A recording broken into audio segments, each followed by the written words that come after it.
வானத்திலிருந்து வருகிற ஆசீர்வாதம், பூமியில் உள்ள ஆசீர்வாதம், மற்ற எல்லா விதமான சகல ஆசீர்வாதத்தை நான் உனக்கு தருகிறேன் என்று சொன்னார். நம்ம பார்த்தோம், ஆண்டவர் வானத்தின் பலகணிகளை திறந்து இடங்கொள்ளாமல் இருப்ப ஆண்டவர் நம்மளை நேரடியாய் ஆசீர்வதிக்கும் அபிஷேகம்.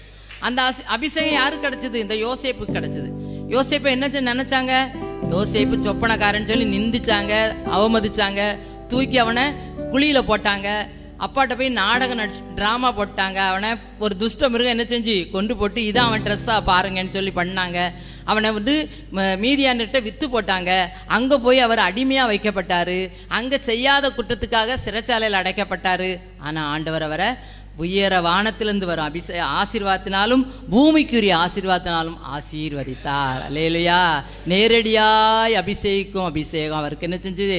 நேரடியாய் ஆசீர்வாதத்தை கொடுக்கும் அபிஷேகம் அவரை நிரப்புச்சு. எப்படி நிரப்புச்சுது? அப்போ அதுக்கு அவர்கிட்ட என்ன காணப்பட்டது? ஒரு சில காரியங்களை வேகமாக பார்ப்போம். அவர்கிட்ட என்ன குணம் இருந்துச்சு? அதே ஆதியாகமத்தின் புஸ்தகத்தில் 39வது அதிகாரம், ஆதியாகமம் 39:9 கடைசி பாகத்தை வாசிங்க. நான் இத்தனை பெரிய பொல்லாங்கு உடன்பட்டு தேவனுக்கு விரோதமாய் பாவம் செய்வது. நம்ம நினச்சிக்கலாம் சில நேரம் ஒரே ஒரு நாள் அவருக்கு அந்த பாவம் கிட்ட வந்துச்சு, அவர் விட்டுட்டார். அடுத்த வசனத்தை பார்த்தா நித்தம் நித்தம்.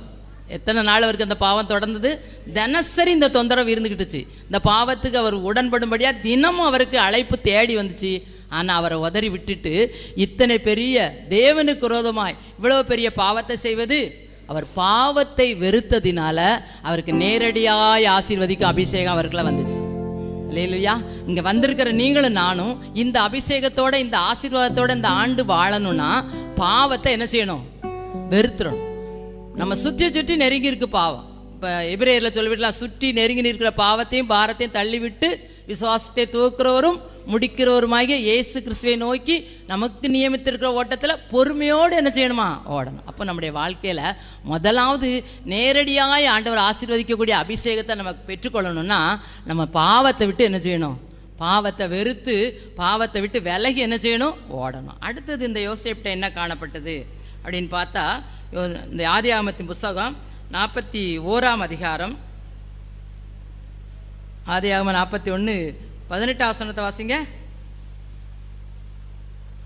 16